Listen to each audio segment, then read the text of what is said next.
Super sir. Music ఎట్లుంది?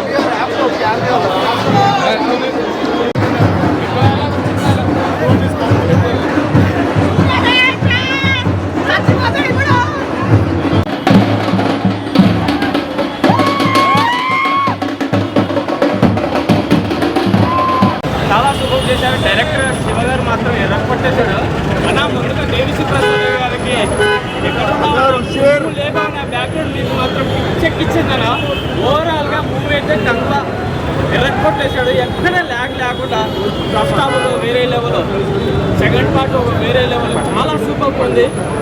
చిన్న బాబు character మాత్రం చాలా సూపర్ చేశారన్న. ఓవరాల్గా సూర్య మాత్రం ఎర్రకొట్టేశాడు 2 వేరియేషన్లో. అదొకటి అన్ని క్యారెక్టర్లకి చాలా మాత్రం చాలా సూపర్ ఉందన్న. ఎక్కువ అంశమే కొంగు అయింది, ర్యాంప్ ఆడిచ్చేసింది. ఎలా చూడు చెప్పు. డిఎస్పీ బీజిఎం బ్యాక్గ్రౌండ్ మొత్తం బాగుంది. ఫ్రాన్సిస్ ఎంట్రీ కూడా బాగుంది. అలాగే సెకండ్ హాఫ్ వచ్చేసి ర్యాంప్ ఆడి ఇచ్చేది. డిఎస్పీ బీజిఎం కానీ కొంగు వచ్చేసి ఫైట్స్ కానీ క్రొకోడైల్ ఫైట్ ఉంటుంది కల్పించేశాడు. బ్యాక్గ్రౌండ్ మ్యూజిక్ కానీ క్లైమాక్స్ మాత్రం మొత్తం ఇచ్చేసాడు, బాగుంది. ఓవరాల్గా ఫైట్ చేస్తున్నాం. తెలుగులో వచ్చేసి ఆల్ టైమ్ రికార్డ్ పెట్టేది డైరెక్టర్స్ అని. ప్రీవియస్ మూవీస్తో పోల్చుకుంటే సూర్య గారి పర్ఫార్మెన్స్ ప్రీవియస్ మూవీస్ వచ్చేసి అది వేరే, ఈ మూవీ వేరే. బ్లాక్ బస్టర్ కొట్టించారు. చెప్పు. నాకైతే చాలా బాగా అనిపించింది. విజువల్స్ మాత్రం కొన్ని చేతులు పర్లేదు అనిపించింది. బట్ నాకైతే చాలా గ్రాండర్గా అనిపించింది మూవీ అయితే కొంగ. కానీ పార్ట్ 2 కోసం అయితే నేను చాలా వెయిట్ చేస్తున్నాను. అసలు ఎక్స్పెక్ట్ చేయలేదు ఎలా ఉంటుందని. హోప్స్ పెట్టుకున్నాను కానీ ఎంత కార్తీక్ గారు వస్తారని అయితే నేను ఎక్స్పెక్ట్ చేయలేదు. దేవిశ్రీ ప్రసాద్ గారి మ్యూజిక్ ఎస్పెషల్లీ సాంగ్స్ వరకు అయితే నాకు చాలా బాగా అనిపించింది. కొన్ని చోట్ల బ్యాక్గ్రౌండ్ మ్యూజిక్ ఎక్కువ అనిపించింది కానీ నాకు ఓవరాల్గా గుడ్ అనిపించింది. అది చాలా బాగా అనిపించింది. మూవీ హిట్ హిట్ అండి. 100% హిట్. పార్ట్ 2 కోసం వెయిట్ చేస్తున్నాం అంటేనే అక్కడ హిట్ అని అర్థం. ఇంకా అంత కార్తీక్ ఎంట్రీ ఎలా అనిపిస్తుంది? అది వేరే లెవెల్. గూస్ బంప్స్ థియేటర్లో చూసినాడు ప్రతి ఒక్కరికి అర్థమవుతుంది. అదేంటో రోలెక్స్ అనుకున్నాం, దానికి అమ్మ మూడులో అనిపించింది నాకు. అది మాత్రం ఎట్లా అనిపించింది సూర్య యాక్టింగ్? Super acting. 2 షేడ్స్ కూడా సూపర్గా ఉంటుంది. చాలా బాగా యాక్ట్ చేశాడు. బ్యాక్గ్రౌండ్ మ్యూజిక్ ఎట్లా? బ్యాక్గ్రౌండ్ మ్యూజిక్ డిఎస్పీ చెప్పేశాడు. మ్యూజిక్ లేకపోతే అసలు సినిమాయే లేదు. Music main cinema. First half కొంచెం బోర్ కొడుతుంది, డల్ ఉందంటారు. లేదు అన్ని ఎంజాయ్ చేస్తాను. సూర్య యాజ్ అ ఫ్యాన్గా ఖచ్చితంగా సినిమా అంతా ఎంజాయ్ చేస్తాను. బ్లాక్ బస్టర్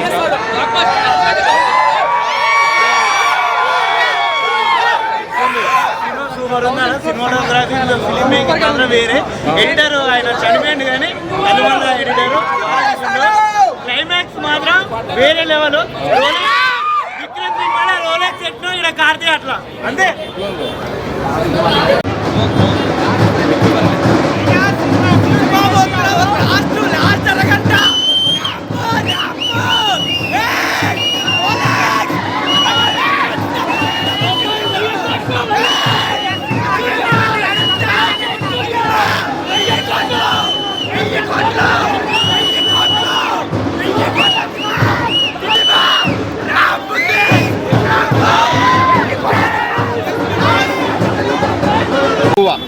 కంగువా కంబ్యాక్ అని చెప్పాలి బ్రో.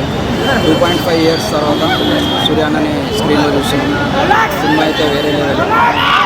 లాస్ట్ 1 hour అయితే మీరు కుర్చీ నుంచి లేవని కూడా లేవాలి, అలా ఉంటుంది. ఐ మీన్ రెక్లైనర్ అయినా ఏదైనా. మూవీ అయితే వేరే లెవెల్. నా ఫేవరెట్ సీన్ అయితే క్రోకోడైల్ ఫైట్. క్లైమాక్స్, ఎమోషన్ అన్నీ ఉన్నాయి బ్రో మూవీలో. అలానే ఏం చెప్పలేదు, అన్నీ ఉన్నాయి మూవీలో. కంబ్యాక్ మూవీ అని చెప్పాలి. కార్తీక్ అన్న రోల్ ఎలా ఉందంటే ఇప్పుడు మనకి కమల్ హాసన్ గారి విక్రమ్ సినిమాలో సూర్య అన్న రోలెక్స్ క్యారెక్టర్ ఎలా ఉంది, లాస్ట్ క్యామియో వచ్చి సేమ్ అలానే మన కంగువాలో కార్తీక్ అన్న క్యామియో కూడా అలానే ఉంది. నెక్స్ట్ చూడాలి. చూడొచ్చా? ఫ్యామిలీ ఆడియన్స్కి ఎమోషన్ కూడా ఉంది. బాబు అంటే మనని వెన్నుపోటు పొడిచే వాళ్ళు కూడా వాళ్ళని ఎలా మనము ప్రేమించి వాళ్ళని మార్చగలము, అలా దాని గురించి ఉంది. అలా ఎమోషనల్ సీన్ ఉంది. నాకు ఏడు కూడా వచ్చింది కొన్ని ఒక సీన్లో, ఎందుకంటే అట్లుంది సినిమా.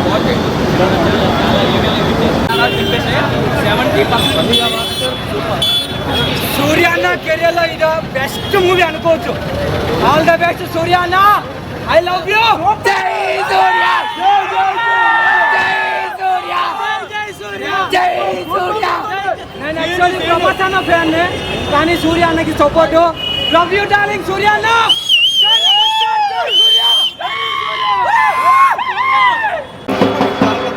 అలాంటి సినిమా మామూలు సినిమా కాదు. సూర్య బ్లాక్ బస్టర్ ఇండస్ట్రీ కొట్టాడు. బాహుబలి కాదు, ఏది పనికిరాదు. ఇండియన్ ఫిలిం లో ఏ సినిమా పనికిరాదు, ఇలాంటి సినిమా తీశాడు. సూపర్. అసలు ఫైటింగ్ సీన్ చూస్తే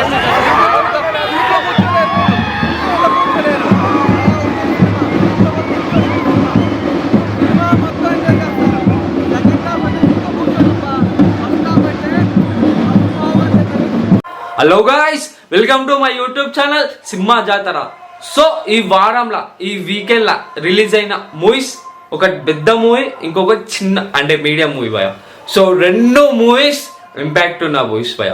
సో మార్నింగ్ 8 o'clockకి మన సంజయ్ థియేటర్లో వెళ్ళబోయా. 3Dలో వెళ్ళలే, 2Dలో వెళ్ళబోయా. అదే మన సూర్య హీరోగా చేసిన మూవీ భయ. ఆఫ్టర్ 2.5 years తర్వాత వచ్చిన మూవీ భయ్యా కంగువా. కంగువా 2.5 years తర్వాత వచ్చింది భయ్యా. మా ఆల్రెడీ ఇప్పుడే ఇంటికి వచ్చి ఒక 1 hour అవుతుంది, హాఫ్ అన్ అవర్ అవుతుంది. సో రివ్యూ చూస్తా. చాలా వరకు అయితే ఫస్ట్ హాఫ్ బాగాలే, సెకండ్ హాఫ్ టూ అని అంటారు. కానీ సార్ వాళ్ళ రివ్యూ పక్కన పెట్టేసాను సార్. నేను చూసాను కాబట్టి నన్ను నమ్మను భయ్యా. సో ఆల్రెడీ థియేటర్లో సినిమా చూసి ఏమంటారు పబ్లిక్ది రివ్యూ తీసుకున్నా. సో జుట్టు చూసారా, డ్యాన్స్ ఆడి, ఫైట్, విజిల్స్, అది ఇది మొత్తం కలిపి. సో నాకు కంగు ఎలా అనిపించిందో చెప్తా. ఎక్కువ ల్యాక్ చేయని ఎంత చేయండి భయ్యా. సో ఫస్ట్ హాఫ్ అయితే చాలా వరకు బాలే భయ్యా చెప్తున్నా. నాకైతే ఫస్ట్ హాఫ్ ఒక్కటి నచ్చలే. సో ఆయన ఎంట్రీ సీన్ ఒక్కటే చాలా బాగా కవర్ చేసింది. కానీ so coming to the second మా భయ్యా, తోప్ అంటే నిజంగా చెప్తున్నా భయ్యా, అసలు తోప్ అంటే తోప్ తీసిన. సో ఆ సినిమాకి biggest plus of the movie అంటే DSP background music and music భయ్యా. సో డిఎస్పి లేకపోతే అసలు మూవీ లేదు. ప్లస్ మీరు అందరూ అనుకోవచ్చు బాబీ డియోల్ ఉన్నారు, డీషా పటేల్ ఉంది, వీళ్ళందరూ చాలా బాగా వేయాలి అని అనుకుంటారు. కానీ వాళ్ళు ఎవ్వరు లేదు భయ్యా. అందరూ అంటే కొద్దిసేపు వస్తారు, వెళ్ళిపోతారు అంతే. దిశా పటేల్ అంటావా, కొద్దిసేపు వస్తుంది. బాబీ డియోల్ ఎక్కువ ఉంటారు, అంటే ఒక half an hour to 40 minutes ఉంటారు. ఆయన సింగ్ కాగానే వెళ్ళిపోతారు. సో అట్లుంటుంది. సో ఈ మూవీకి చూడాలని అనుకుంటే భయ్యా మొత్తం ఆయన భుజంతో చేసిన భయ్యా మన సూర్య గారి కోసం చూసేచ్చు. సో దీనికి ఇచ్చే నేను review of movie of the review and rating out of 5కి 2.5 భయ్యా. సో నాకు ఇలా అనిపించారు. ఒకవేళ మీరు చూస్తుంటే మీకు ఎలా అనిపించారు కింద కామెంట్ బాక్స్లో కామెంట్ చేయండి భయ్యా.